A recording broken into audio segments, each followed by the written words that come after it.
How's it going, everybody? Welcome back to another video. In today's video, we're going to go over everything we are about to sell for a massive deal. Total deal is going to be for $50,000. Let's go ahead and get into what we're going to sell. All right, here's everything we are going to offload and go through everything real quick. Right here, we have 10 boxes of Darkness Ablaze. 1, 2, 3 cases of Scarlet Violet. Then we have a loose box up here, so 19 boxes total. 1, 2, 3, 4, 5 cases of Paldea Evolve, so that is 30, plus another 4 boxes here, so 34 boxes of Paldea Evolved.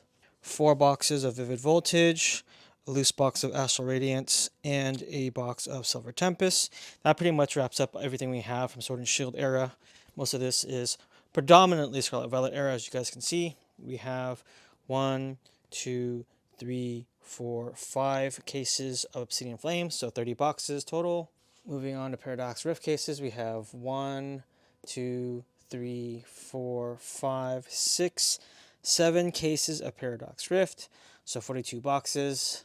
Temporal Forces here, we have 1, 2, 3, 4, 5 cases, so 30 boxes. And I believe we have an extra 2 more loose boxes, so 32 total. Twilight Masquerade, we have 1, 2, 3, 4, 5, 6 cases, so 36 boxes total. Moving on to Stellar Crown, we have 1, 2, 3, 4, 5 cases, so 30 boxes, plus an extra 2 more loose boxes, so 32 total. And lastly, we have Surging Sparks cases. We have 1, 2, 3, 4, 5, 6, and 7 cases of Surging Sparks for a total of 42 booster boxes. So as you guys can tell, we are liquidating a ton of sealed product. This is pretty much all of the sealed booster boxes we have left in our inventory. We are cashing pretty much everything out. For those of you guys who are asking, I know there's a ton of questions, but no, we're not leaving the hobby. We are still very much in the hobby.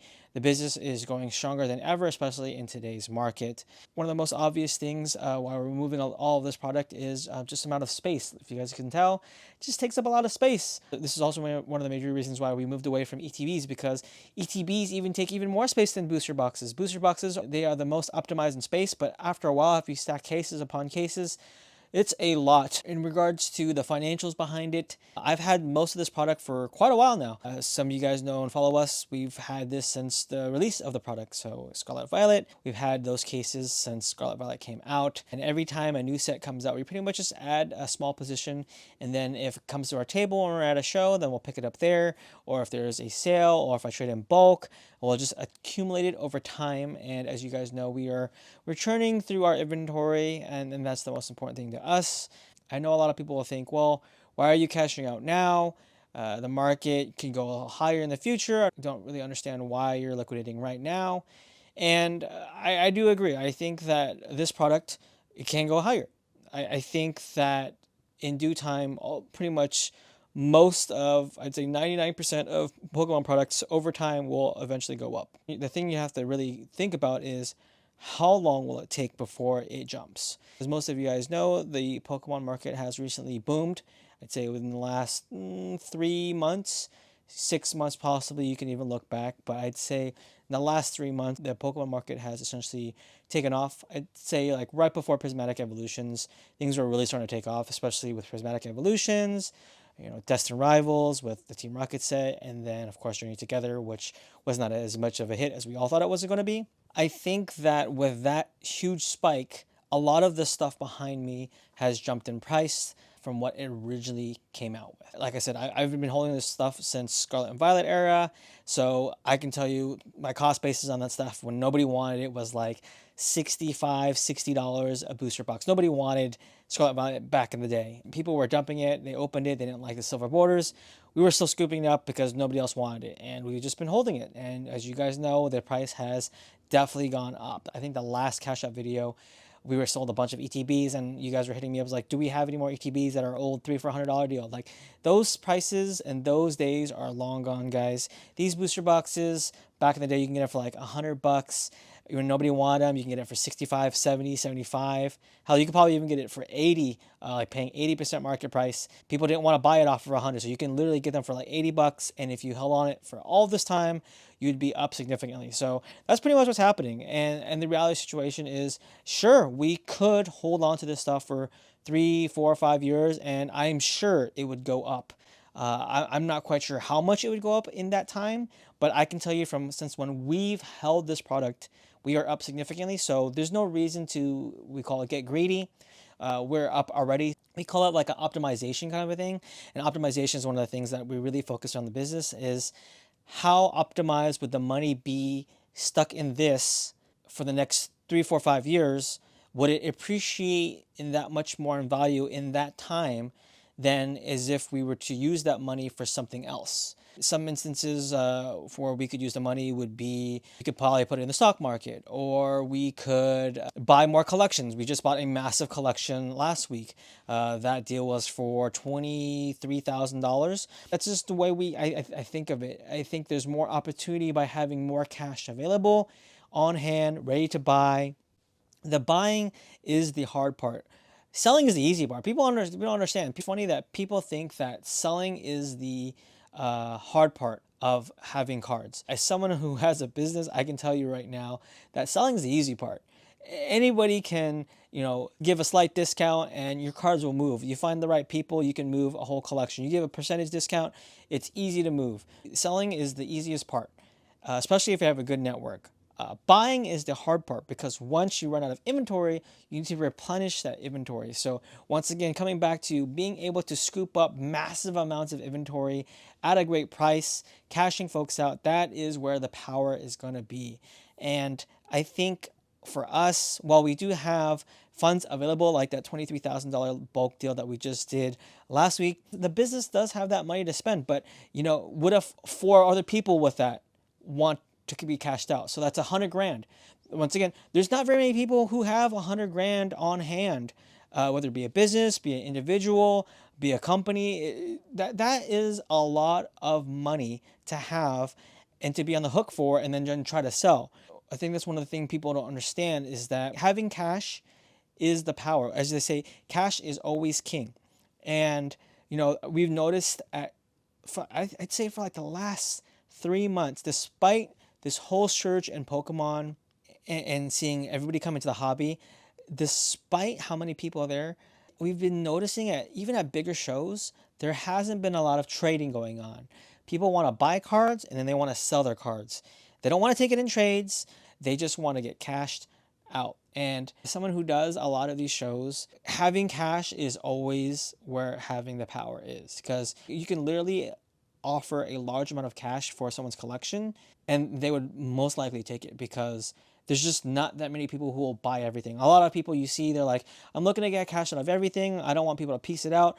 Is because most of these vendors, they'll just take whatever they want and then they'll offer like their nice percentage for just that stuff, like the alternate arts, like the Moonbreons, alt arts, all that stuff. But the thing with us is that we buy everything. We make it nice and easy for the customer, so they go to us and we can take everything. That, of course, that requires a large amount of capital. And if we don't have capital on hand, then it takes away our power. So having this capital available to us will allow us to grow significantly, because let's just say we use this $50,000 and we buy 2 of those like lot collections that we bought last week. So we buy 2 collections of, $25,000. It's not what it's worth. It's probably worth, $35,000, and we can make an easy $5,000 to $10,000 off of each. So let's just say we sell everything, and even if we only make $5,000, just say 20% return, we make $10,000. Do you think that this stuff here, this sealed product, will increase in $10,000 in value in the next year? I would imagine probably not, but that $50,000 I've just used to buy 2 collections and made $10,000 off of that. Now I have $60,000 on hand, ready to buy again, and to continue to compound our value and to increase our net worth. Well, if we just kept all this, it would just be slowly increasing, and we don't have access to the capital that we use in order to purchase this, or the value that we've gained out of it. We haven't realized those gains. And I think that's one of the things that people don't really understand when holding sealed product. People think that they're going to buy a sealed product and they're going to hold for, I'm going to hold it for 10, 20 years.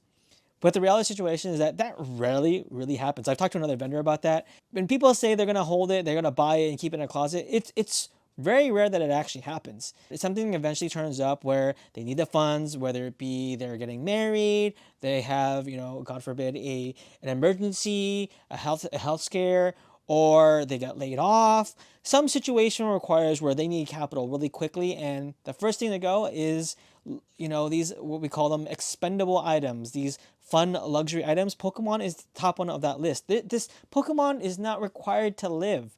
You can't use it to pay your rent. You can't use it to pay groceries. You can't use it to pay credit card. But if you can access the cash out of it really quickly by just selling it to someone, that's the first thing that's going to go. You're not going to sell your car. You're going to sell Pokemon cards before you sell your car. I guarantee you that. If you don't sell your Pokemon cards before your car, then you probably should rethink your investment strategies. I just think that the money that we're going to be getting from these stuff, we have a better use for it, whether it be into more new product, into investing into a portfolio. But right now, the situation for us is that $50,000 is, regardless of who you are, a lot of money, and we can put that money to good use. It sucks that we're going to be letting go of this stuff, but we can always buy it back. Like I said, I don't think the boom of this kind of stuff is going to happen for a while, so I can continue to buy back in or get it in trade, or turn in some bulk for it, and then we'll be back into it. But having this amount of position, it's taken years, so I don't expect this amount of position to happen anytime soon. It's something that we kind of like just accumulate over time, and then once you get to a certain point, you just want to cash it out. And I think for us, that time is now, especially with the market. It's still relatively hot. I believe it's slowly going down. We've noticed cards trending downwards now. So I think the peak has already happened, but we're more than happy to get rid of all this stuff at a percentage. The market value is this value. We'll probably put it on the screen for you guys, and we're cashing out for $50,000. It is a decent percent off, but the person we're working with, it's very easy to work with. We sell them a lot of sealed product. They're aware that this is pretty much it for us. So they're going to give us a little bit more than they normally do, which we really appreciate. And they know that in the future, if we do get more product, we'll continue to do business with them, just because happy customers, like I said, are always returning customers, and people who cash us out and make it nice and easy, we're more than happy to deal with them again. Just as you guys all know that who cash out with us, that we're really quick and easy to deal with, nice and easy. You give us pictures, you give us prices, we shoot you our quotes, and we cash you out, whether it be cash or trade. Nice and easy. You guys like this experience. That's why you guys keep coming back. I'd imagine that's why you guys keep coming back. But same thing with selling, offloading this product. We have people that we sell it to on a weekly basis, and this amount of product is just not to anyone. It's to very specific people, and the people who have that amount of capital, they're going to have the power. And if, this person will definitely be able to sell this stuff at market or over market value, and they'll make their margins. But for us, it would just take way too much work. Can you imagine hauling all of this to a show? It would just be so burdensome. You have to worry about theft, storage, you have to bring a bookshelf for all of it. It's just a lot for us to handle, and being able to move all of it at a percentage that we are happy with, very happy with. We're still making money. We still have our margins. So I think for us, it's the right play. You guys are more than entitled to your opinion of whether it's not the correct play or not. But, for us and the business, it makes complete sense. No, we have no more sealed product. Pretty much after this liquidation, we're going to have to work on accumulating and buying more collections, and we'll start to replenish our sealed inventory. But right now, this is all we got, guys. We're going to have just slabs and singles in our inventory for a minute until we start accumulating and buying more inventory, like the collection we just bought last week.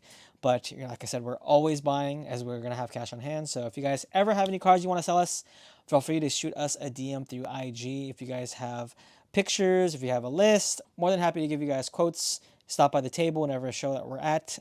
But thank you guys so much for kind of like sharing this experience of us cashing out a significant part of our sealed collection. I would say it's bittersweet, but like we don't rip anymore, so we're not in any no emotional attachment to it, because we weren't gonna rip it at all. So thank you guys so much for watching. As always, until next time, stay safe, stay healthy, and we'll see all of you guys in the next video.